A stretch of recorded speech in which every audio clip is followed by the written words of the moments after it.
안녕하세요. 한 달 사이에 PC 시장이나 커뮤니티에서 핫했던 이슈들을 짚어보는 월간 다나와 시간입니다. 1월에는 뜨거운 이슈들이 많았죠. 그래서 오늘은 다룰 게 좀 많으니까 빠르게 찾아볼게요. 먼저 AMD 라데온 소식부터 보겠습니다. 라데온 그래픽카드가 세대 교체를 진행하고 있죠. RX 7000 시리즈에서 RX 90 시리즈로 바뀔 예정입니다. 보시면 이름 체계가 약간 바뀌네요. 원래는 첫 번째 숫자가 세대명, 두 번째 숫자가 등급이었는데 바뀌는 이름 체계는 첫 번째, 두 번째 숫자를 묶어서 세대명으로 쓰고 세 번째 숫자가 등급이 됐습니다.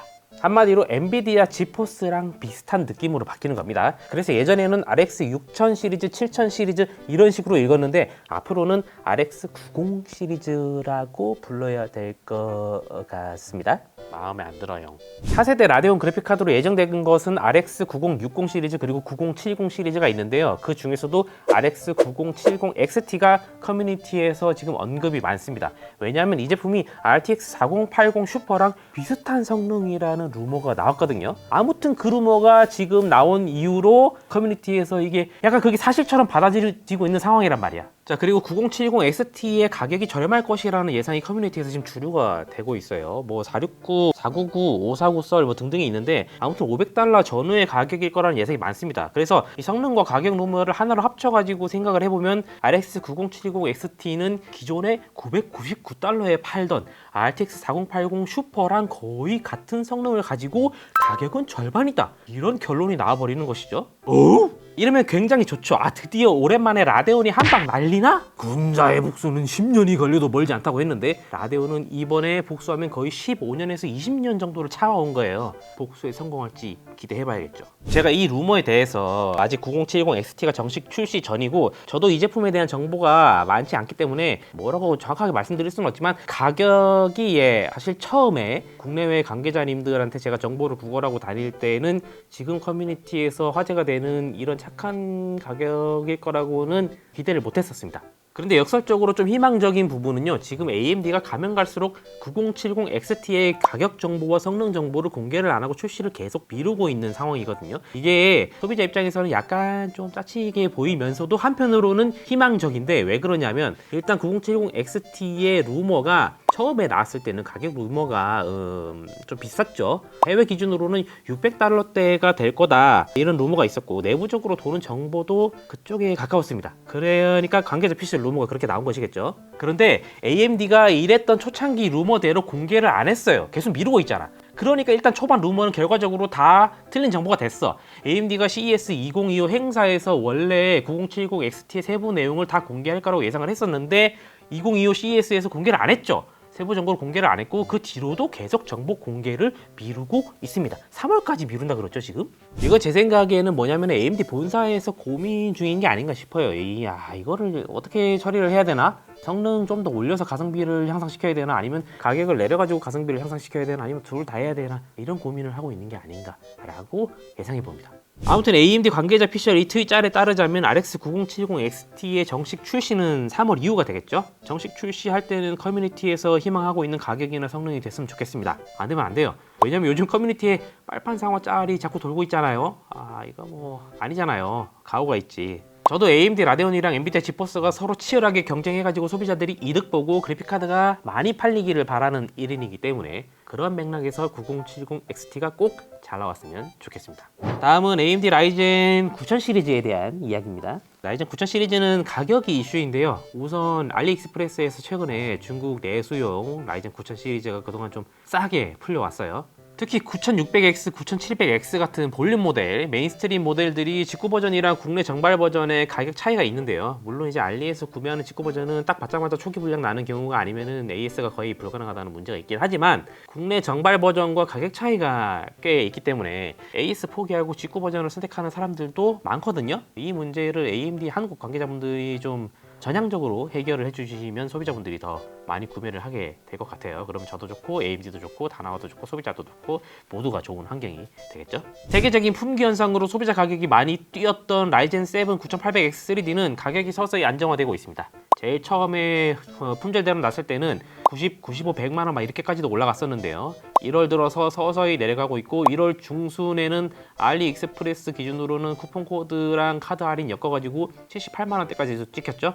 그리고 현재 국내 오픈마켓 정품 최저가는 80만 원대 중반 이 정도로 내려온 것 같고요. 자, 제가 보기에는 점점 재고 여유가 생기는 것 같거든요. 그러니까 가격이 내려가겠죠. 최근에 알리에서 찍혔던 가격 그 정도가 평상시 가격이 되면 수요가 좀 더 올라올 것 같습니다. 왜 그러냐면은 9800X3D가 좋은 CPU인 건 맞지만 애초에 가격이 좀 비싼 제품이라서 이런 제품은 수요에 한계가 있긴 하거든요. 가격 상관없이 일단 빠르게 구매하는 게 제일 중요한 얼리 어답터가 1차적으로 구매를 하고 싹 빠지면 그 다음에는 누가 남습니까? 고성능 PC를 맞추더라도 가격이 합리적인지 체크하면서 맞추는 분들이 남거든요. 이분들은 이제 비싼 부품을 사긴 사지만 최소한 이제 $1 환율 환산 금액에서 이제 추가로 직구 시에 내는 부가세 10% 붙은 금액 이 정도까지는 구매 가격이 내려와 줘야 납득하고 지갑을 열기를 시작한단 말이죠.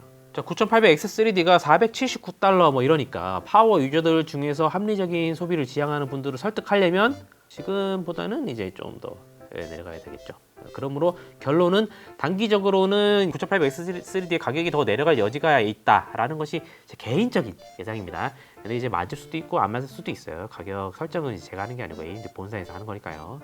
네, 다음은 엔비디아 소식도 좀 볼까요? RTX 50 시리즈가 출시가 되는 걸 이제 다들 알고 계실 거고요. 저도 50 시리즈 출시 라이브를 보면서 기사를 작성해서 올렸었는데요. 엔비디아 말에 따르면 RTX 50 시리즈의 성능이 굉장하다고 하죠. 5070이 4090이랑 동급일 것이다 라고 가죽잠바 아저씨가 당당하게 자랑을 했는데요. 물론 이제 DLSS4 적용하고 프레임 4배 생성 기능까지 켰을 때 이야기겠지만요. DLSS4는 무적이고 프레임 4배는 쉼이다. 물론 우리 입장에서는 깡 성능이 이러면서 감정적으로는 좀 꼬운 면이 없지 않아 있습니다만은 아무튼 공식적으로 엔비디아가 밝힌 말이기 때문에 5070이 4090급 성능이라는 거는 팩트이긴 할 겁니다. 특정 게임, 특정 상황에서요. 4090은 300만 원이 넘고 5070은 $549부터 시작이니까 일부 특정 게임, 특정 상황, 특정 그래픽 옵션을 켰을 때 300만 원짜리 4090급 성능을 내어주는 90에서 100만 원짜리 5070을 구매할 수 있게 된다는 겁니다. 캬, 좋다. DLSS4는 무적이고 프레임 그러니까 특정 조건에 잘 부합하는 분들이라면 만족도가 꽤 높을 수 있겠죠? 3배의 가성비를 얻게 되는 거니까요. 원래대로라면 가격은 그대로이고 성능만 올라가는 해피엔딩이었을 건데 환율이 발목을 좀 잡았죠. 이게 $1 환율이 좀 괜찮았으면 가성비가 많이 개선이 됐다라고 말할 수도 있었을 것 같은데 하필 $1 환율이 너무 안 좋은 시기에 출시가 되다 보니까 우리나라 소비자들이 손해를 보는 면이 없지 않아 있습니다. 많이 있어요. 엔비디아 입장에서도 좀 억울할 수도 있겠다라고 원래는 이제 엔비디아 실드를 환율 가지고 칠 수가 있어야 되는데 요 이미지가 좀 문제가 됐죠. 자, 이건데 우리나라 환율도 지금 열불이 터지는데 이게 환율 적용이 좀 이상한 거 아닌가 하는 느낌이 좀 있습니다. 엔비디아가 나중에 화들짝 놀라가지고 이 이미지를 비공개로 바꿨으니까 이 페이지 자체를 한국 원에서 이제 달러로 바꿔버렸으니까 오피셜은 이제 아닐 수도 있습니다만 이게 단순 해프닝이 아니라 정말이라면 커뮤니티에서 나중에 화를 내더라도 엔비디아가 할 말이 없겠네요. 뭐 좀 뒷맛이 씁쓸하죠. 하지만 그럼에도 불구하고 RTX 50 시리즈의 판매는 꽤 잘 될 것으로 보이는데요. 왜냐하면 아무튼 간에 성능이 오르긴 오르고 그리고 RTX 40 시리즈를 이제 지나면서 커뮤니티 유저분들이 약간 그 중고 가격이 보존이 된다라는 게 학습이 되어 있어요. 자, 여러분 이거 한번 보세요. RTX 4090 그래픽 카드를 출시할 때 구매했더니 1년 쓰고 2년 쓰고 이제 중고 처분하려고 보니까 오히려 중고 가격이 더 오르더라. 아니면 중고 가격이 거의 안 떨어졌더라. 이런 게 지금 경험적으로 커뮤니티 유저분들에게 학습이 되어 있는 상태입니다. 그래서 커뮤니티를 보면 5080, 5090 비싸게 나와? 오히려 좋아. 이러면서 비싼 그래픽 카드임에도 불구하고 나오자마자 구매하려는 분들의 수요가 상당히 많아 보이죠. 그리고 그런 가운데 5080과 5090이 출시 초반에는 물량이 많지 않을 것이다 라는 예상도 나오고 있습니다. 그래서 초반에는 공급보다 수요가 훨씬 강해가지고 제품 구하기가 쉽지 않아 보이고요. 시세도 호락호락하지 않을 가능성이 꽤 높겠습니다. 치열하겠죠. 다만 꼭 필요해서 아니면은 이제 이거 5080, 5090을 구매하셔도 금전적으로 문제가 없는 분들, 여유가 있으신 분들이 부담 없이 사는 게 아니라 막 쥐어 짜내가지고 무리해서 이거를 구매를 하려는 분들 아니면은 그래픽 카드를 약간 저 안전자산이나 투자의 개념으로 5090 여러 대 사야지 하면서 이런 생각하시는 분들은 하시는 거 말리진 않는데 구매하시기 전에 기도 한번 크게 하시고 아랫배에 힘 빡 주고 구매하시는 것을 추천드립니다. 뭐 나중에 외부 요인이 어떻게 언제 변할지 아무도 모르는 거니까요. 신기술 이슈라든지 아니면 미국 중국 무역 분쟁 이런 것들은 언제 어떻게 변할지 아무도 모르거든요. 그러다 보니까 가치가 보존되거나 더 오를 수도 있지만 아니면은 다음은 인텔 이야기입니다. CPU 쪽은 인텔 코어 울트라 시리즈 2가 작업에서는 가치가 훌륭하다라는 평가이고 실제로 작업 성능이나 벤치마크 테스트에서도 그리고 후기도 괜찮은 편이지만 게임에서는 아직 약세인 상황입니다. 인텔이 작년 12월부터 패치를 해왔습니다만은 그 패치로 윈도우 11에서 울트라 시리즈 2의 게임 성능이 막 타겟 딱 잡혀가지고 확 올라갔다라기보다는 그냥 인텔 CPU 전체가 약간 이득을 받고 상대적으로 오히려 14세대 프로세서가 더 큰 이득을 보면서 14세대가 여전히 게임용으로는 더 나은 선택이 아닌가 그런 생각이 됩니다. 며칠 전에 탐스 하드웨어에 올라온 테스트 벤치마크 기사를 보시면요, 인텔 코어 울트라 시리즈 2가 그동안의 패치로 이득을 얻은 것보다 오히려 14세대 프로세서가 훨씬 많은 이득을 봤다는 걸 이 그래프를 통해서 알 수 있죠. 그래서 인텔 시스템으로 게임 본체 구축하려는 분들께는 작년 10월에도 그렇고 지금도 마찬가지로 14세대 프로세서를 쓰는 것이 좀 더 좋아 보이고요. 제가 14600KF는 작년 10월부터 계속 강추를 해왔고 오늘 날짜로 검색해 보니까 가격이 여전히 착하죠. 정품 29만원대, 벌크 25만원대 막 이렇기 때문에 이게 좋아 보이네요. 그래서 지금 인텔 게임 본체를 맞춘다 그러면 14600KF에 DDR5 메인보드 좀 저렴한 거 해가지고 가성비로 맞춰서 쓰다가 나중에 보드랑 CPU만 차세대로 딱 넘어가는 방법이 가장 무난한 업그레이드 플랜이 아닐까 싶네요. 자, 이건 TMI 오지랖이긴 한데 저는 개인적으로는 코어 울트라 시리즈 2 있잖아요, 데스크탑 라인업. 얘네들은 그냥 인텔 본사가 게임용으로는 미련을 좀 버리고 작업용으로 확실하게 포지셔닝을 하는 게 어떨까 싶습니다. 이것저것 다 하려고 하다가 약간 괜히 역풍만 맞는 것보다는 14세대는 가성비 게이밍 라인업으로 확실하게 자리 잡고 울트라 시리즈 2는 작업용으로 최고의 프로세서로 딱 자리를 잡으면은 그러면은 좀 자존심은 좀 상하긴 하지만 그래도 할 말은 있는 거거든요. 롤에서도 줄 건 줘야 되거든. 주도권 없이 뗐으면은 한타 말리고 그대로 게임 터진다 이 말이야. 지금은 유리한 곳에 최대한 자원을 몰아야 되지 않나 이런 생각이 좀 드네요. 자, 그리고 인텔 그래픽카드도 나갔죠? 2세대 그래픽카드인 배틀메이지가 나왔습니다. B580이 출시가 됐는데 이게 커뮤니티에서는 약간 그 추천 수집기, 베스트 그 생성기 이런 느낌으로 밈화되고 있습니다만은 실제로는 가성비가 나쁘지 않은 것 같아요. RTX 4060이나 RX 7600 같은 볼륨 모델의 어떤 준하는 성능 그리고 더 우수한 잠재력을 가지고 있죠.